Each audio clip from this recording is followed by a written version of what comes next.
بسم اللہ الرحمن الرحیم الحمد للہ رب العالمین والصلاة والسلام علی اشرف الانبیاء والمرسلین وعلی آلہ وصحبہ اجمعین ومن تبعہم بإحسان الی یوم الدین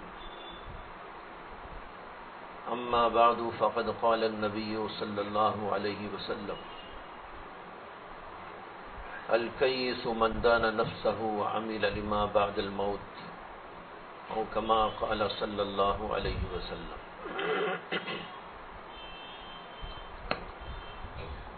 اس وقت میں نے آپ کے سامنے ایک چھوٹی سی حدیث پڑھی ہے، لیکن اپنے اندر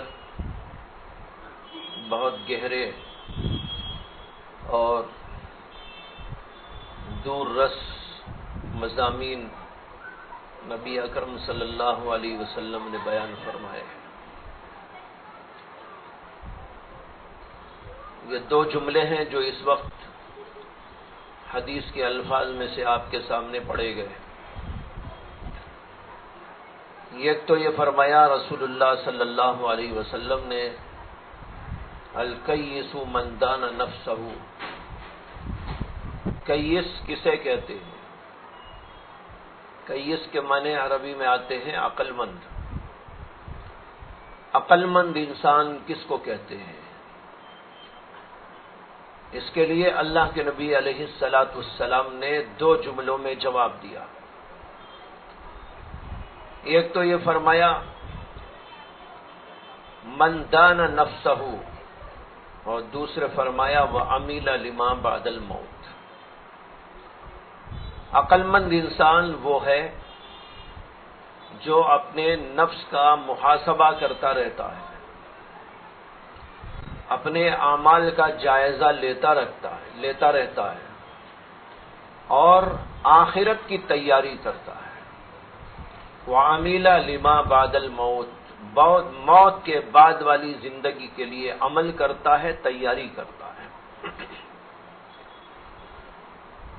یہ دو جملوں میں رسول اللہ صلی اللہ علیہ وسلم نے عقل مند انسان کی تعریف بیان کی ہے کہ عقل مند انسان اس کو کہتے ہیں۔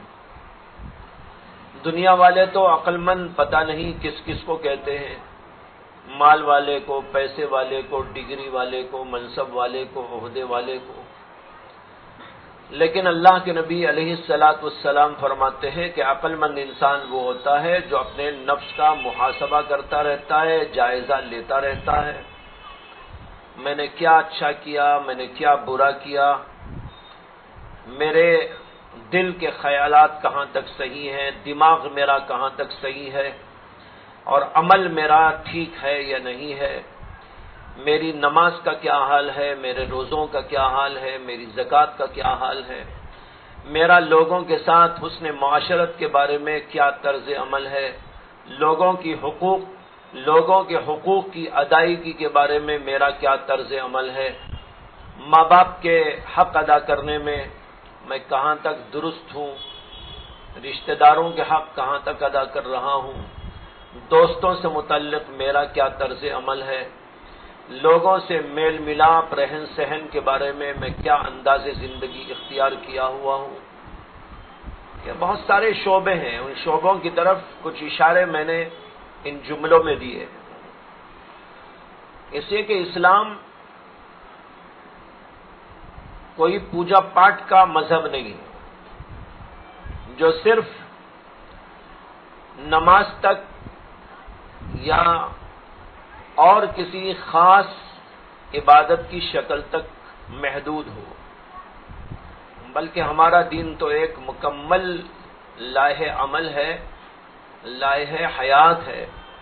اس کے اندر زندگی کے تمام اصول، تمام طریقے اور زندگی کے تمام پہلوؤں سے متعلق اللہ کے احکام موجود ہیں۔ اس کے اندر معاشرت بھی ہے، معاملات بھی ہیں، اور اس کے اندر اخلاقیات کا باب بھی ہے، اس کے اندر عبادات بھی ہیں، اس کے اندر عقائد بھی ہیں۔ تو زندگی کا ایک مکمل جو خاکہ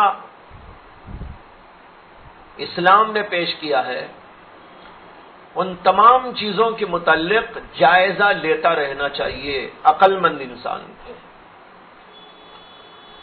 اس کو فرمایا الکیس من دان نفسہ، کہ کیس آدمی وہ ہوتا ہے جو اپنا جائزہ لیتا ہے، محاسبہ کرتا رہتا ہے۔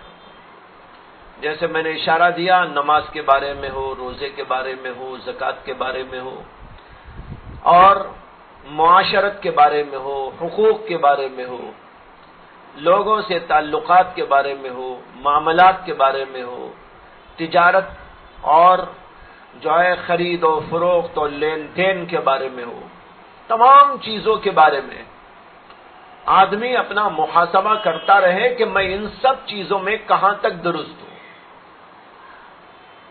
یہ اس لیے عرض کر دیا کہ کوئی شخص یہ نہ سمجھے کہ میں صرف اپنی نماز کا جائزہ لے لوں اور باقی چیزوں میں بس یوں ہی رہوں تو میں بھی بڑا عقل مند ہو گیا ہوں۔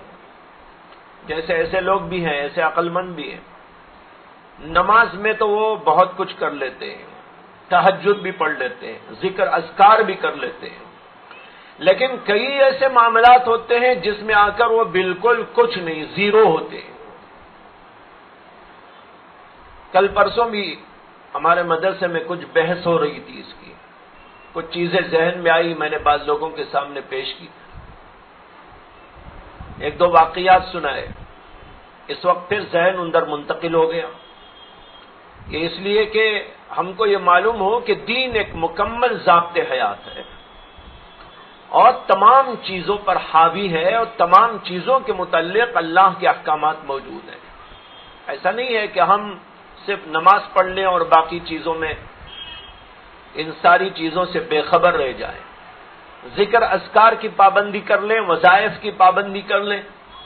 بہت سارے لوگ وظائف کی پابندی کرتے ہیں لیکن دیگر چیزوں کے اندر ان کا دماغ نہیں چلتا۔ یہ چیزیں عرض کرنے کا مقصد ہے دماغ چلانا، تاکہ ہم اور آپ ہر چیز کے اندر غور و فکر کرنے کے عادی ہوں، اور جو رسول اکرم صلی اللہ علیہ وسلم نے فرمایا الکیس من دان نفسہ، اپنا محاسبہ کرتا ہے عقل مند، تو وہ محاسبہ ان تمام امور میں ہم کرنے لگے۔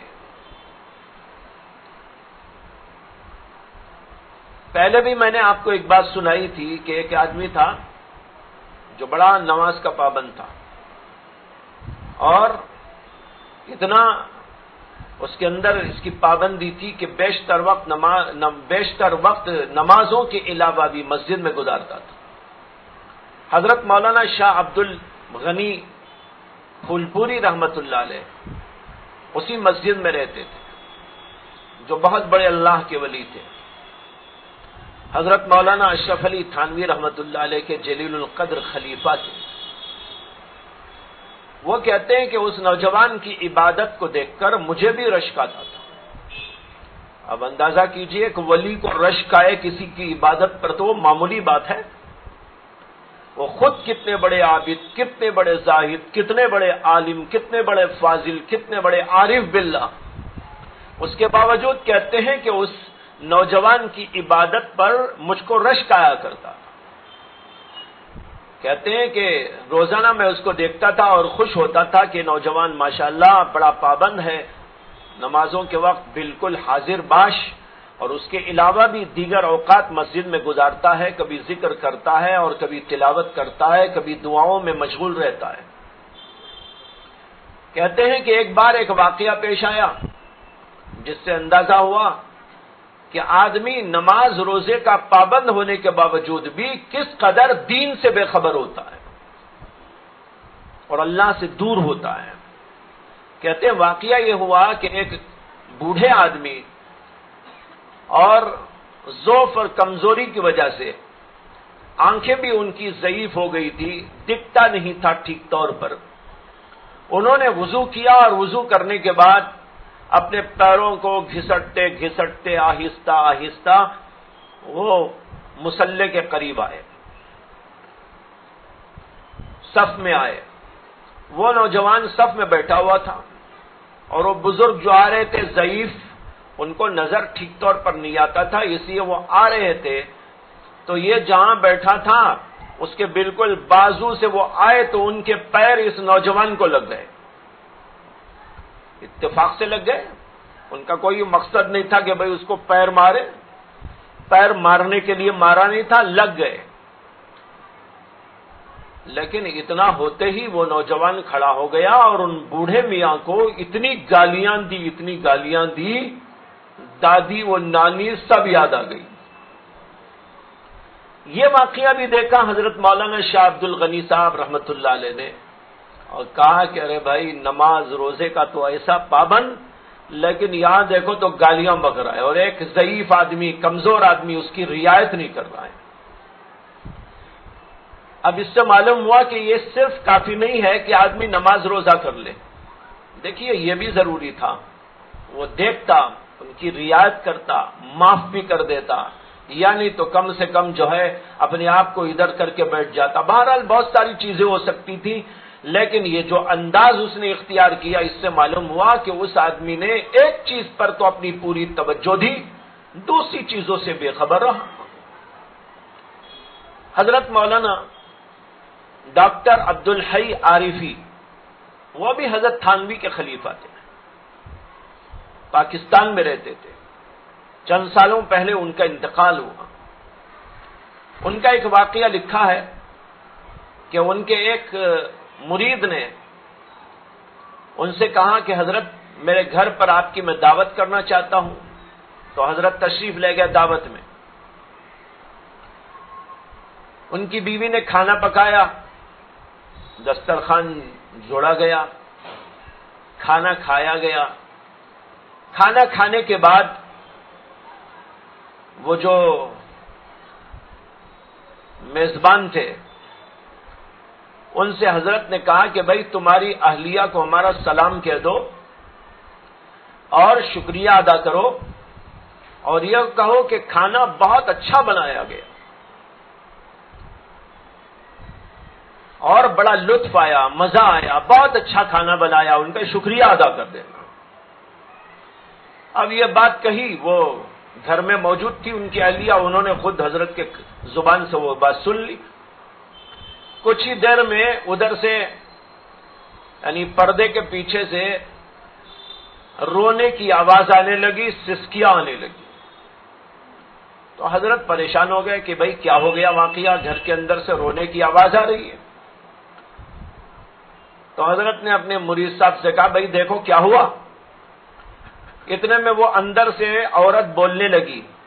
اس نے کہا کہ حضرت ابھی آپ نے میرے کھانے کی تعریف کی اور یہ کہا کہ بہت اچھا کھانا بنایا گیا ہے، شکریہ ادا آپ نے کیا، اس سے میرا دل باغ باغ ہو گیا اور میرے آنسو نکل آئے. یہ میں جو رو رہی ہوں یہ خوشی کے آنسو میں رو رہی ہوں.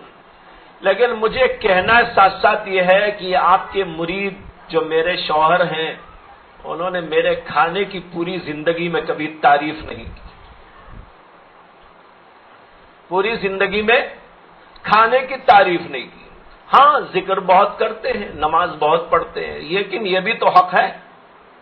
اب دیکھو اس کے اندر یہ سکھایا گیا، یہ آداب معاشرت ہیں.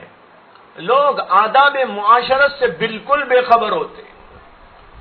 بیوی کا، بچوں کا، رشتہ داروں کا، تعلق داروں کا، بہت سے لوگوں کا حق ہوتا ہے، لیکن ان سارے حقوق سے بالکل وہ غافل ہوتے ہیں اور اس کی طرف توجہ بھی نہیں دیتے، بلکہ ایسا لگتا ہے کہ وہ اس کے خلاف چلتے ہیں. نماز پڑھتے ہیں تو ایسا لگتا ہے کہ معاشرت کو تباہ کر دیتے.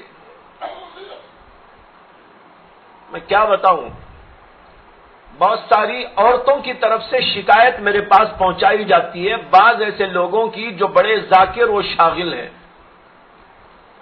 یہ بات پہنچائی جاتی ہے کہ وہ بہت ذکر کرتے ہیں، بہت شکر کرتے ہیں، بہت ایسے ہیں، بہت ایسے ہیں، لیکن حضرت میرے ساتھ ان کا معاملہ ایسا ہے، میں تو دن بھر روتی رہتی ہوں، میرا تو جینا مشکل ہو گیا ہے. آپ ذرا ان کو سمجھا دیجئے. میں کہتا ہوں بھائی مجھے کیا معلوم کہ وہ کون ہے. نہیں، وہ آپ کی مجلس میں آتے ہیں، پابندی سے آتے ہیں. اب پتہ نہیں وہ کون ہے، میں تو نہیں بول سکتا. اب دیکھیے یہ تو میں نے شکایت آپ کے سامنے رکھ دی، لیکن کوئی صاحب ایسے موجود ہوں تو کہیں ان کا ریورس نہ ہو جائے. ایسا بھی ہوتا ہے کبھی کبھی جو ہے گاڑی ریورس میں چلنی شروع ہو جاتی ہے. تو بھائی یہ بھی چیزیں ہیں جس کی طرف توجہ دینی چاہیے.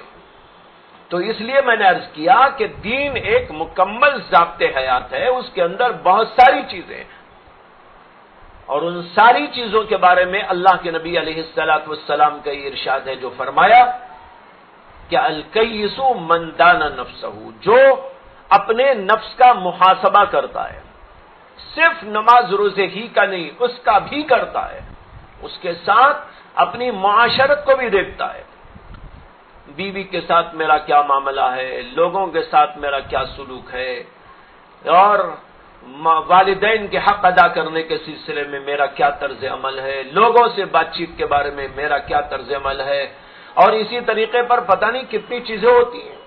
بعض لوگ تو سازشیں کرتے رہتے ہیں، کسی کے خلاف سازش ہو رہی ہے، کسی کی عزت لوٹی جا رہی ہے، کسی کا کوئی جو ہے مسئلہ آ رہا ہے تو اس میں ٹانگ اڑائی جا رہی ہے، مقدمے بازیاں کی جا رہی ہیں. ایسی تو پتہ نہیں کتنی چیزیں ہیں، ان جزیات کو پیش کیا جائے تو ہزاروں ہزار نہیں لاکھوں جزیات ہیں.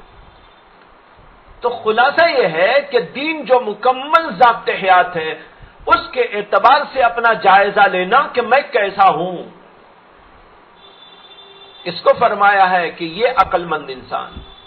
اور دوسری بات جو اس کے اندر فرمائی گئی وہ ہے وَعَمِلَ لِمَا بَعْدَ الْمَوْتِ، موت کے بعد والی زندگی کے لیے تیاری. بھائی اس سے تو کسی کو مفر نہیں کہ مرنا ہے، کوئی نہیں کہہ سکتا کہ مجھے نہیں مرنا ہے. بادشاہ آئے وہ بھی گئے، انبیاء آئے دنیا میں تو ان کو بھی جانا ہوا. اللہ نے قرآن کے اندر فرمایا ہے کہ ہم نے کسی بھی بشر کے لیے ہمیشگی کی زندگی دنیا کے اندر نہیں دی. ہمیشگی کی زندگی کسی کے لیے نہیں ہے، جو بھی آتا ہے وہ جانے کے لیے آتا ہے. یہاں آ کر یہاں سے جو جاتا ہے تو ظاہر بات ہے کہ وہ ختم نہیں ہوتا بلکہ ایک جگہ سے دوسری جگہ منتقل ہوتا ہے. اسی لیے موت کے معنی یہ نہیں ہے کہ انسان ختم ہو گیا، موت کے معنی ہے ایک جگہ سے دوسری جگہ منتقل ہو گیا. یہ انتقال، ادھر سے ادھر انتقال بھی بولتے ہیں، موت کا نام انتقال. انتقال کے معنی ہی کیا ہے؟ ایک جگہ سے دوسری جگہ نقل ہو جانا.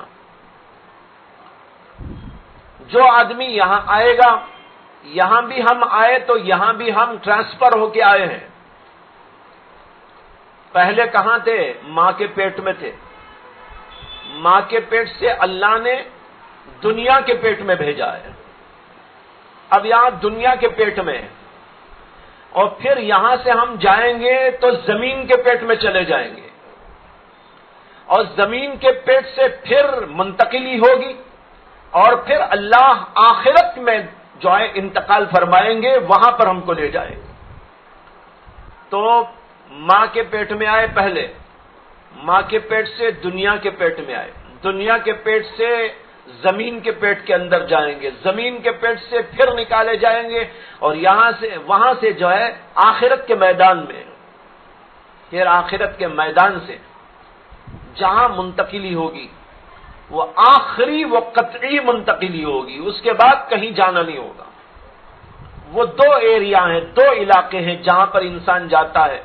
بعض لوگ جنت میں جاتے ہیں، بعض لوگ دوزخ میں جاتے ہیں. دوزخ میں جا کر جسے رہنا ہے وہ ہمیشہ ہمیشہ دوزخ میں رہ جائے گا، اور جنتیوں کو اللہ تبارک و تعالی جنت میں بھیج دیں گے، وہ ان کی آخری منزل ہوگی. اب اس سے پہلے یہ انتقال کا سلسلہ ہے، وہاں سے یہاں آئے، یہاں سے وہاں گئے. ماں کے پیٹ میں تھے تو ماں کے پیٹ کے اندر عقل و شعور اللہ نے نہیں رکھا. عقل و شعور انسان کو وہاں پر ہوتا تو ظاہر بات ہے انسان وہاں رہنے کے لیے تیار نہ ہوتا. کوئی تیار ہوتا؟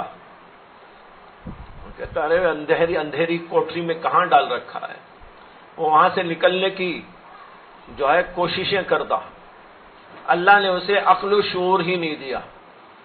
بے عقلی بے شعوری کا زمانہ وہاں طے کرتا ہے، اور پھر اللہ وہاں سے اس کو نکالتے ہیں اور یہاں پر لاتے ہیں، اور وہ زمانہ بھی اس کا بے شعوری کا ہوتا ہے، اور اسی بے شعوری میں اس کی تربیت اور پرورش ہوتی ہے. اس وقت بھی انسان کا بے شعور رہنا اس کے لیے بڑا مفید ہے۔ اگر اس وقت انسان کو شعور آ جاتا جب وہ پیدا ہوا تو ظاہر بات ہے اس شعور کے ساتھ میں وہ حرکتیں نہیں کر سکتا تھا جو اب بچہ کرتا ہے، ہاتھ ہلا رہا ہے، ٹانگیں مار رہا ہے، الٹا ہو رہا ہے، سیدھا ہو رہا ہے۔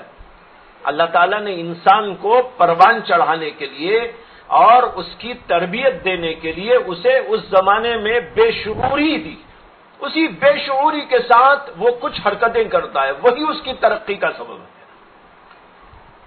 بڑے ہونے کے بعد تو انسان کثرت کرتا ہے، لیکن وہ اختیاراً کثرت کرتا ہے۔ بچے جو کثرت کرتے ہیں وہ غیر اختیاری کثرت خود بخود کرتے رہتے ہیں، بے شعوری طور پر کرتے رہتے ہیں، اور بے شعوری طور پر ان کا وہ کرتا رہنا ان کے جسم کو تربیت دیتا ہے، ان کے اندر قوت و طاقت پیدا کرتا ہے، تمام اعضاء کو مضبوط کرتا ہے، اور ان کے اندر قوتیں بحال ہوتی رہتی ہیں اور ترقی کرتی رہتی ہیں۔ پھر اس کے بعد اللہ انسان کو شعور دیتا ہے، شعور دینے کے بعد اس کو سمجھا دیا جاتا ہے کہ دنیا میں تو ہمیشہ کے لیے نہیں آیا ہے، یہاں سے تجھے جانا ہے۔ اور وہ اللہ دکھاتے رہتے ہیں کہ دیکھو آج فلاں گیا، آج فلاں گیا، آج فلاں گیا، کل فلاں گیا، اور کبھی تمہارا باپ گیا، تمہارا دوست گیا، تمہارا رشتہ دار گیا، تمہاری ماں چلی گئی، تمہارا بھائی چلا گیا، تمہارا پڑوسی چلا گیا۔ یہ اللہ ہمیں انسانوں کا دنیا سے جانا آنکھوں سے دکھاتے ہیں تاکہ اس میں کوئی شک و شبہ باقی نہ رہے، انسان اپنی آنکھوں سے دیکھے، اور دیکھنے کے بعد اس کے ساتھ وہ خود اس کو لے جاتا ہے، دفن کرتا ہے، قبرستان لے جاتا ہے اور اس کو قبر کے اندر اتارتا ہے، قبر کے گڑھے کو دیکھتا ہے، اور وہاں دیکھ کر اس کی کیفیت اور حالت اس کے سامنے آتی ہے، سب چیزیں انسان کے سامنے ہوتی ہیں۔ اب کیا شبہ ہے کہ بھائی انسان کے ساتھ یہ معاملہ پیش آئے گا، لہذا ہر انسان جو بھی دنیا میں آیا وہ کبھی نہ کبھی جائے گا موت کے منہ میں، اور پھر اس کو قبر میں جانا ہوگا۔ یہ ایک ایسی بدیہی حقیقت ہے کہ اس کے اندر کسی کو شک و شبے کی گنجائش نہیں۔ اللہ نے قرآن میں فرمایا کل نفس ذائقۃ الموت، ہر نفس کو موت کا مزہ چکھنا ہے۔ اللہ نے موت کا سسٹم ایسا بنایا، ایسا نہیں بنایا کہ بھئی ایک زمانے میں کچھ لوگوں کو اللہ ایک دم پیدا کر دیتے اور پھر ایک مدت ہوتے ہی ایک دم ان کو موت دے دیتے۔ اللہ چاہتے تو ایسا بھی ہو سکتا تھا۔ مثال کے طور پر ایک 50 سال کے لیے ایک دم کچھ لوگوں کو پیدا کرتے، 50 سال ان کی عمر ہوتے ہی وہ 50 سال کے سارے انسانوں کو ختم کر دیتے۔ ایک دم موت کا فرشتہ آیا اور سب کی روح قبض کر کے چلا گیا۔ اللہ نے ایسا نہیں کیا، اللہ نے ایسا سسٹم بنایا، کوئی آ رہا ہے کوئی جا رہا ہے، کوئی آ رہا ہے کوئی جا رہا ہے۔ آج پتہ نہیں کتنے پیدا ہوئے کتنے مر گئے، کچھ پیدا ہوتے ہیں کچھ مرتے رہتے ہیں، کچھ جیتے رہتے ہیں اور بیچ کے زمانے کے ہوتے ہیں، کچھ آنے اور جانے والے ہوتے ہیں۔ یہ سسٹم اللہ نے اس لیے بنایا ہے کہ اگر ایک دم سب پیدا ہوتے تو ایک دم پیدا ہونے والوں میں ماں بھی ہوتی، بچہ بھی ہوتا، باپ بھی ہوتا، تو پھر کون کس کی پرورش کرتا؟ ظاہر بات ہے یہ ناممکن ہو جاتا اس وقت۔ اچھا سب ایک دم مر جاتے، 50 سال ہوتے ہی سب کو موت طاری ہو جاتی، تو کون کس کو نہلاتا، کون کسے دفن کرتا، کون قبرستان لے جاتا، ان کا کون انتظام کرتا؟ اللہ نے ایسا سسٹم بنایا کہ پوری دنیا اپنی جگہ پر چل رہی ہوتی ہے، اسی میں آنے والے آتے ہیں اور جانے والے جاتے ہیں، پورا نظام چلتا رہتا ہے۔ سورج نکلتا رہتا ہے، ڈوبتا رہتا ہے، چاند اپنا کام کرتا رہتا ہے، ہوائیں اپنا کام کرتی رہتی ہیں، انسان کاروبار میں مشغول رہتے ہیں، شادی والے شادی کرتے رہتے ہیں، اور مختلف لوگ اپنا اپنا کام دھام برابر سنبھالتے رہتے ہیں۔ جسے جاننا بس اللہ اس کو بلا لیتے ہیں، جس کو پیدا ہونا وہ آ جاتا ہے دنیا کے اندر۔ کیسا عجیب و غریب حیرت انگیز نظام ہے، ذرا اس کو سوچ کے دیکھیے، اللہ تعالیٰ کی حکمتیں اور اللہ تعالیٰ کی قدرتیں سمجھ میں آتی ہیں۔ تو اللہ نے ایسا نظام بنایا. یہ نظام دنیا میں برابر جاری ہے. جب سے کہ اللہ نے انسانوں کو دنیا میں وجود دیا برابر یہ سلسلہ جاری ہے, قیامت تک جاری رہے گا. اور آخری میں ایک زمانہ ایسا آئے گا جس کو ہم کہتے ہیں قیامت. تو قیامت پر اللہ ساری دنیا کو ختم کر دیں گے اور بیک وقت ساری دنیا موت کے گھاٹ اتار دی جائے گی.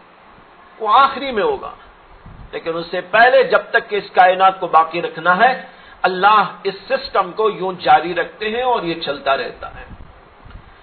اب سمجھانا یہ ہے کہ یہ آنے و جانے کا سلسلہ جاری, ہم کو یہ سمجھا جا رہا ہے کہ کیس اور عقل مند انسان وہ ہوتا ہے جو موت کے بعد والی زندگی کے لیے اپنے آپ کو تیار کرتا ہے. یہاں آیا, یہاں کھایا, یہاں پیا, یہاں موج اڑایا اور یہاں سے چلا گیا. ہاتھ اس کا خالی اور کچھ اس کے پاس میں تیاری کا سامان موجود نہیں. تو اس سے معلوم ہوتا ہے انسان بڑا بے عقل انسان ہے. اگرچہ اس نے کروڑ روپے کمائے ہوں, بڑی بڑی بلڈنگیں بنائی ہوں, عظیم الشان چیزیں اس نے تیار کی ہوں اور دنیا بھر کی چیزیں اس نے کر رکھی ہو, بڑا پڑھا لکھا ہو, بڑا تعلیم یافتہ ہو, بڑا ڈگری یافتہ ہو, پتہ نہیں کیا کیا ہو, یہاں تک کہ بادشاہ بن گیا ہو, ساری دنیا اس کی دولتیں اس کے ہاتھ میں کھیل رہی ہو, لیکن اس نے آخرت کے لیے تیاری نہیں کی, مرنے کے بعد والی زندگی کے لیے تیاری نہیں کی. تو اللہ کے نبی علیہ الصلوۃ والسلام بتانا چاہتے ہیں وہ سب سے بڑا بے وقوف انسان ہے, وہ عقل مند انسان نہیں ہو سکتا. اس سے کہ اسے اتنی موٹی بات سمجھ میں نہیں آئی کہ میں آج ہوں, مرنے والا ہوں, اور مرنے کا وقت اللہ نے کسی کو نہیں بتایا. پتہ نہیں کب آئے اور انسان چلا جائے.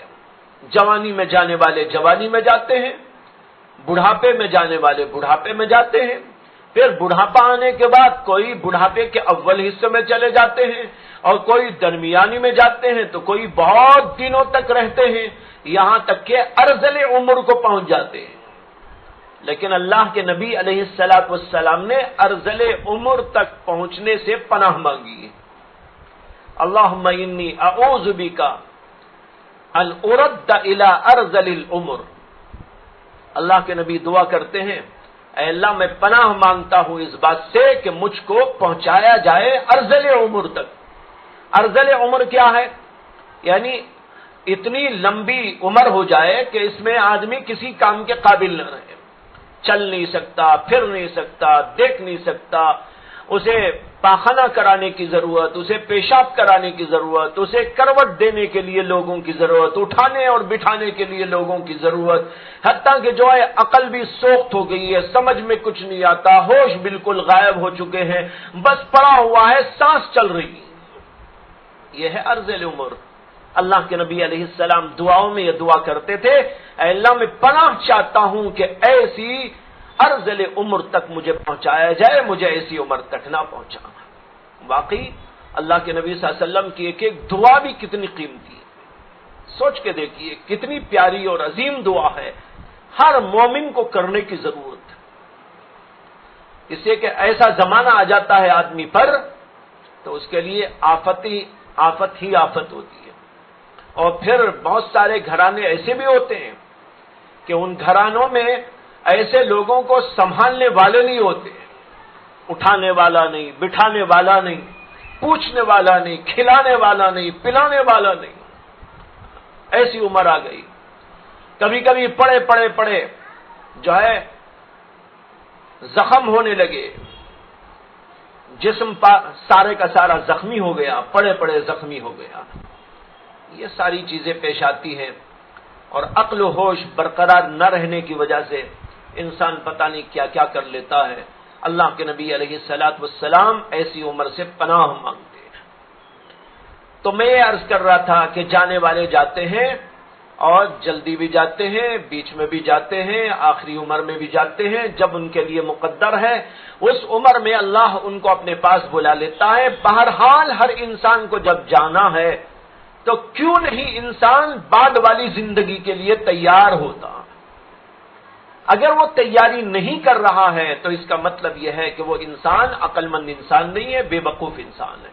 اسی اگر عقل مند بننا ہے تو ہمیں چاہیے کہ ہم روزانہ اپنا جائزہ لیں، اعمال کا محاسبہ کریں، اچھا کر رہے ہیں تو اس پر اللہ کا شکر کریں، اور غلط کر رہے ہیں تو اس سے توبہ کریں، استغفار پڑھیں اور اس سے باز آئیں اور اپنے اس غلط فعل کی اصلاح کرنے کی کوشش کریں تاکہ ہم صحیح ہو جائیں، اور اس طرح صحیح ہوں گے تو یہی دراصل ہمیں آخرت کی تیاری ہے۔ آخرت کی تیاری کیا؟ ایک تو یہ کہ ایمان اپنا مضبوط کرے، اعمال اپنے اچھے کرے، اعمال میں جو اعمال اللہ کی طرف سے مقرر ہیں ان اعمال کو بڑی پابندی کے ساتھ، اس کے ساتھ نوافل کا اہتمام، ذکر کا اہتمام، تلاوت کا اہتمام، درود شریف کا اہتمام اور ذکر و اذکار کا اہتمام، یہ سب چیزیں آخرت میں کام آنے والی ہیں۔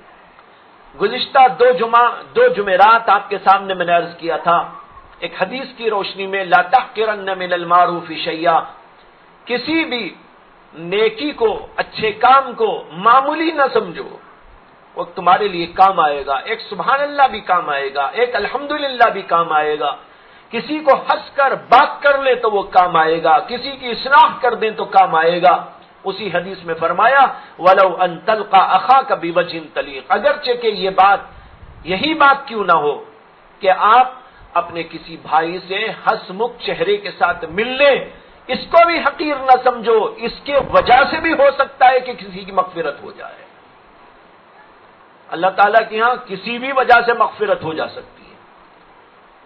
کہتے ہیں کہ ایک آدمی کا انتقال ہوا، وہ امام احمد بن حنبل کے زمانے کا تھا۔ امام احمد بن حنبل کے زمانے کا ایک آدمی، معمولی آدمی تھا، عوام میں سے تھا، اس کا انتقال ہو گیا۔ انتقال کے بعد کسی اللہ والے کے خواب میں وہ دکھائی دیا جو اس کو جانتے تھے قریب سے۔ تو انہوں نے پوچھا کہ بھائی نوجوان، تیرا انتقال ہو گیا، کیسے گزر رہی ہے؟ کہا کہ میرے پاس کوئی زیادہ نیکیاں تو نہ تھی، البتہ ایک نیکی مجھے کام آ گئی، اللہ نے میری مغفرت کر دی۔ انہوں نے کہا کیا نیکی کام آئی؟ تو کہا کہ ایک دفعہ جو ہے میں جا رہا تھا ایک نہر کے کنارے پر، مجھے وضو کرنے کی ضرورت پیش آ گئی، تو میں وضو کرنے بیٹھ رہا تھا، اتنے میں نے دیکھا کہ امام احمد بن حنبل بھی ذرا آگے کی طرف بیٹھ کے وضو کر رہے ہیں اسی نہر پہ، نہر کے کنارے پر۔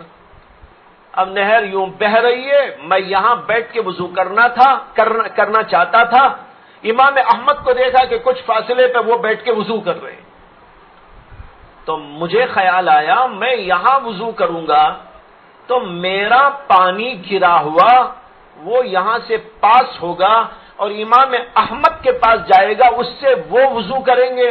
ارے میں ناپاک آدمی، امام احمد اتنے پاک باز آدمی، میرا پانی ان کے پاس میں جائے، یہ تو ادب کے خلاف ہے۔ کہتا ہے کہ دل میں آنے کے بعد میں نے یہ کیا کہ وہاں سے اٹھ کر امام احمد کے ادھر پار جا کر بیٹھ کر بازو میں وضو کیا۔ بس اللہ نے کہا ایک اللہ والے کی، ایک عالم دین کی جو قدر تو نے کی، اس سے ہم نے تیری مغفرت کر دی۔ دیکھ رہے کتنا اللہ تعالیٰ چاہے تو کیسا کیسا مغفرت کر دے۔ عالم کی قدر، اس سے معلوم ہوا علماء کی قدر، حفاظ کی قدر، دینی خدام کی قدر، یہ بھی بڑی اہمیت رکھتی ہے چیز۔ تو بھائیو، نیکی جماتے رہنا چاہیے، یہی ہے آخرت کی تیاری۔ اس سلسلے میں ایک دو باتیں اہم عرض کر دیتا ہوں آخر میں۔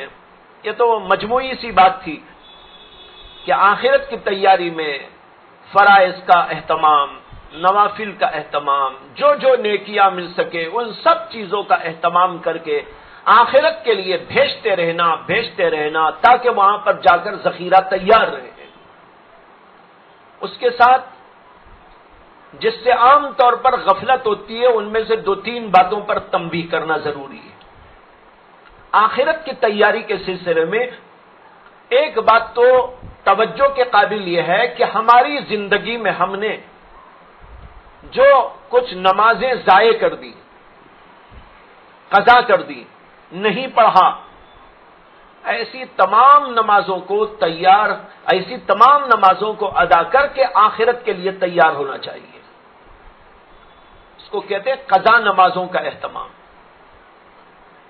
کسی کی 2 نمازیں چھوٹ گئی تھی، کسی کی 10 چھوٹ گئی تھی، کسی کی 50 چھوٹ گئی تھی.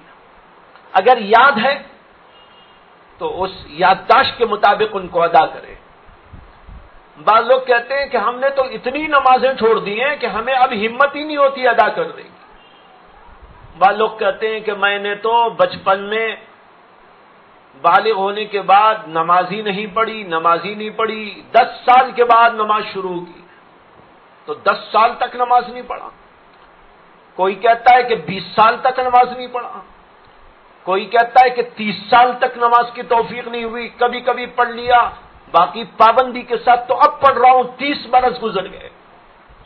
ایسے لوگ بھی ہیں.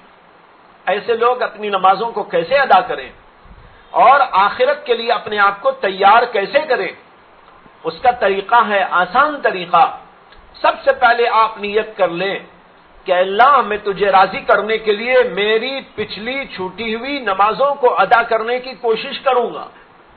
اللہ سے وعدہ کر لیں اور پھر اس کے بعد ہر نماز کے ساتھ 1 نماز یا 2 نماز ادا کرنے کی کوشش کریں. مثلا کسی کی 10 سال کی نمازیں ہیں، اب وہ آج سے شروع کر دے کہ ہر فجر کے ساتھ 5 نمازیں پڑھوں گا. ہر فجر نماز کے ساتھ 5 فجر کی نمازیں، ظہر کے ساتھ، عصر کے ساتھ، مغرب کے ساتھ، عشاء کے ساتھ، اسی طرح 5 پڑھ لیا. اس میں ایک مسئلہ آپ کو اور بتا دوں آسانی کے لیے. فقہاء نے یہاں تک لکھا ہے کہ جو آدمی ایسا ہو وہ اگر قضا کرنا چاہتا ہے تو وہ ضروریات پر اکتفا کر لے، یعنی فرائض و واجبات پر، سنتیں چھوڑ دے. یعنی نماز کے اندر کی جو سنتیں ہوتی ہیں فرض ادا کر دے، واجبات جو ہیں اس کو ادا کر دے. جو ہم مثال کے طور پر رکوع کی تسبیح ہے، سنت ہے، سبحان اللہ العظیم، سبحان اللہ العظیم. اب یہ پڑھنا ہے، اس کو جو ہے 1 دفعہ پڑھ کے ختم کر دیں، 3 دفعہ، 4 دفعہ نہ پڑھے. سجدے کی تسبیح بس 1 دفعہ پڑھ لے. اس طریقے پر سنت میں تخفیف کر دے، واجبات اور فرائض پر اکتفا کر کے اپنی ان ساری قضا نمازوں کو ادا کرنا شروع کر ڈالے. اگر روزانہ 5 نمازیں ادا کرے گا، 1 سال کے اندر کتنی نمازیں ادا ہو جائیں گی؟ 5 سال کی ادا ہو جائیں گی. 1 سال میں 5 سال کا فارمولہ آپ کو دے دیا ہے. 1 سال میں 5 سال کی نمازیں ادا کر لینے کا فارمولہ. آسان ہے نہیں ہے؟ کتنا آسان ہے بھائی. اللہ نے کتنی آسانی رکھی ہے، لیکن ہم غفلت کے شکار رہتے ہیں کہ اس سے کوئی فائدہ نہیں اٹھاتے. موبائل پکڑے خامخواہ گھماتے بیٹھے ہیں، ادھر کی بکواس دیکھ رہے ہیں، دکھا رہے ہیں، سن رہے ہیں، سنا رہے ہیں، اور کچھ میسیجز بھیج رہے ہیں، واٹس ایپ بھیج رہے ہیں، خامخواہ فالتو حرکتیں کرتے جا رہے ہیں. کبھی ٹی وی پہ بیٹھے ہوئے ہیں. ٹی وی دیکھنے والے سوچیں کہ وہاں ٹی وی کا ایک بھی پروگرام میرے کام میں نہیں آئے گا، میں اس وقت میں نماز پڑھ لوں گا تو میرا بیڑا پار ہو جائے گا. سوچنا ہے کہ نہیں سوچنا ہے؟ سوچیں گے بھائی آپ لوگ؟ اب ذرا سوچئے، روزانہ ٹی وی پر جاتے ہیں تو ذرا سوچئے. ٹی وی بھی کام نہیں آئے گی، بیوی بھی کام نہیں آئے گی. اگر یہ نہیں کر کے جائیں گے تو وہاں پر روحانی ٹی بی لگ جائے گی. کیا کریں گے وہاں پر؟ بڑا خطرناک مسئلہ پیش آئے گا. ایک نماز کی اہمیت، ایک ذکر کی اہمیت، ایک سبحان اللہ کی اہمیت. اس لیے ابھی تو موقع ہے، اس لیے جو ہے اس کا عہد کر لیں کہ ہم اس طریقے پر چلائیں گے، اپنی نمازوں کو روزانہ ادا کر ڈالیں گے. اب جس کی ہے جتنی ہے اندازہ کر لے. 10 سال کی ہے، 5 سال کی ہے، 2 سال کی ہے، 4 سال کی ہے، 3 سال کی ہے، اسی کے مطابق جو ہے نمازیں پڑھنا شروع کر ڈالے. اگر اللہ نے کسی کو زیادہ فرصت دی ہے وہ زیادہ سے زیادہ ادا کر کے جلدی سے جلدی فارغ ہو جائے. یہ ہے تیاری کی ایک بات. اسی طرح نمازوں کے علاوہ روزوں کا مسئلہ بھی ہے. کسی کے روزے چھوٹے ہوئے ہیں، روزے ادا کر لیں. روزے رکھ کر اگر توڑ دیتا ہے بلا کسی وجہ کے تب تو کفارہ دینا پڑتا ہے، اور کفارہ بڑا سخت ہے روزے کا، یعنی کوئی عذر نہیں ہے، بغیر کسی عذر کے آدمی نے جان بوجھ کر روزہ رکھ کر توڑ دیا رمضان کا روزہ، تو ایسے آدمی کو 60 روزے رکھنے پڑتے ہیں، ایک روزے کی جگہ 60 روزے، ایک تو وہ قضا کا روزہ اور پھر 60 روزے، 2 مہینے کے روزے، 2 مہینے کے 60 روزے، اور ایک روزہ 60 پر ایک روزہ رکھنا پڑے گا۔ اگر مثال کے طور پر کوئی آدمی یہ کفارے کا روزہ رکھتا رہا 50 پر 8، 50 پر 9 روزے رکھ لیا، لیکن اس کے بعد ایک روزہ چھوڑ دیا، تو پھر اسے 80 رکھنا پڑے گا۔ شہرینی متتابعین ہے، لگاتار رکھنا ہے، ایک بھی بیچ میں چھوڑ دیا تو 80 پھر رکھنا پڑے گا۔ یہ سزا ہے اس آدمی کی جو روزہ رکھ کر جان بوجھ کر بنا کسی عذر کے توڑ دیتا ہے۔ ہاں کوئی عذر پیش آ گیا، بیماری آ گئی، کوئی ایسی بات پیش آ گئی، تب تو بس قضا کے ایک روزے کے بدلے ایک روزہ رکھ لینا کافی ہوتا ہے۔ اور جن لوگوں نے رکھا ہی نہ ہو ان کے لیے بھی اللہ نے دیکھیے کتنی آسانی دی ہے کہ ان کے لیے بھی ایک ہی روزہ ہے، ایک روزہ نہیں رکھا تھا اب ایک روزہ رکھ لے، تو اس طرح اپنے روزوں کا حساب لگائے اور روزوں کو ادا کر لے، تو اس طرح یہ تیاری شروع ہوگی۔ ایک بات تو یہ ہے۔ دوسری بات ہے گناہوں سے توبہ۔ جو بھی کسی گناہ میں مبتلا رہا ہو، یہ اب ہو، اس کے لیے تیاری ہے، وہ اللہ تعالیٰ سے گڑ گڑا کر معافی طلب کر لے، اللہ سے کہے اللہ مجھے معاف کر دیجئے، آج سے میں گناہوں سے باز آتا ہوں۔ گناہ تو بہت ساری قسموں کے ہوتے ہیں، کسی بھی قسم کے گناہ میں کوئی مبتلا ہے، اس کو چاہیے کہ آخرت کی تیاری کی خاطر اور آخرت میں اپنی نجات کی خاطر گناہوں سے توبہ اول وقت میں کر لے۔ دوسرا کام تو یہ ہوا، اور تیسرا کام یہ ہے کہ معاملات میں اگر کسی سے کوئی معاملہ ہے، معاملات کی صفائی کر لے۔ یہ حقوق العباد کا مسئلہ ہے، لین دین میں کچھ کمی بیشی ہوئی ہے، کسی کو کچھ دینا ہے وہ ادا کر دے، کسی کا کچھ لے لیا تھا وہ لے جا کے واپس کر ڈالے، کسی کی کوئی چیز امانت کے طور پر لی تھی، بہت سارے لوگ ایسے ہوتے ہیں کوئی چیز لی امانت کے طور پر اور اس کے بعد دینے کا خیال ہی نہیں آتا۔ کتاب لی کہ اچھا ماشاءاللہ بہت اچھی کتاب لگ رہی ہے آپ کی، میں ذرا پڑھ کے لاتا ہوں۔ اچھا صاحب لے جائیے، پڑھ کے لا کے دیجیے۔ اب پڑھ کے وہ بے خبر پڑھ کے سو جاتے ہیں، کتاب پڑھ کے سو جاتے ہیں، ان کو یاد ہی نہیں رہتا کہ کتاب واپس بھی کرنا ہے۔ اگرچہ ایک بزرگ کا عجیب لطیفہ ہے، قصہ کیا ہے، ایک مقولہ ہے، لیکن یہ سناؤں گا تو بڑا ڈینجرس ہے، آپ لوگ اس پہ عمل کریں گے تو بڑی مصیبت آ جائے گی۔ حضرت شیخ الاسلام مولانا مدنی کبھی کبھی مزاح میں فرماتے تھے، کتاب کی اہمیت کے پیش نظر علماء کو کتاب کی بڑی اہمیت ہوتی ہے۔ حضرت کہتے تھے کتاب کسی کو مطالعے کے لیے دینا بے وقوفی ہے، یہ بڑی بے وقوفی ہے کہ کتاب دے رہا ہے۔ ہاں پیسے دے دو، کپڑا دے دو، کچھ اور دے دو، کتاب نہ دو۔ اور پھر کہتے تھے کتاب کسی سے لینے کے بعد اسے واپس کرنا ڈبل بے وقوفی۔ یہ میزان فرماتے تھے مسئلہ نہیں، مسئلہ ایسا نہیں ہے، سمجھ میں آیا؟ مسئلہ یہ ہے کہ دینا پڑے گا، نہیں تو آخرت میں اس کی جو ہے سرزنش ہوگی۔ تو کوئی چیز کسی کی لی اس کو واپس کرو۔ ایک دفعہ حضرت عبداللہ بن مبارک رحمت اللہ علیہ ایک علاقے میں گئے، انہیں وہاں کچھ کام تھا، وہ تاجر بھی تھے، بہت بڑے تاجر تھے، تو اپنی تجارت کے سلسلے میں ایک علاقے میں گئے، وہاں ضرورت پڑی تو ایک آدمی سے انہوں نے قلم کچھ لکھنے کے لیے لیا اور لکھ کر اپنے پاس ایسا رکھا کہ اس کو بھول گئے، اور پھر اپنے وطن کو واپس آ گئے۔ وطن کو واپس آ کر جب اپنے ساز و سامان میں دیکھا تو وہ قلم نظر آیا۔ اس زمانے میں جو قلم ہوتا تھا وہ آپ ایسا نہ سوچے کہ آج کل کے قلموں کی طرح تھا، اب تو ماشاءاللہ بڑے بھاری بھاری قلم آ رہے ہیں، وہاں تو لکڑی کا ٹکڑا ہوتا تھا جس کو برو کا قلم کہتے ہیں، چھیل چھیل کے اسے لکھتے تھے، بس وہی قلم تھا، کیا اس کی قیمت ہوگی؟ اس زمانے میں بھی کوئی قیمت نہیں۔ بہرحال وہ قلم حضرت کے کپڑوں میں رکھا ہوا تھا، گھر پہ آنے کے بعد کھولا تو اس میں نظر آیا۔ حضرت کو بڑا افسوس ہوا، اب صرف اس قلم کی امانت کو اس تک پہنچانے کے لیے دوبارہ اس علاقے کا سفر کیا اور وہاں جا کر اس کو وہ قلم واپس کر کے تشریف لے آیا۔ اسے کسی کی چیز اپنے ذمے نہیں رکھنا چاہیے، جو بھی ہے ادا کر دے، کوئی معمولی پیسہ ہے، روپیہ ہے، کوئی چیز ہے، کچھ بھی ہو، وہ سب جو ہے واپس کر دیا جائے، یہ بھی تیاری کے اندر داخل ہے۔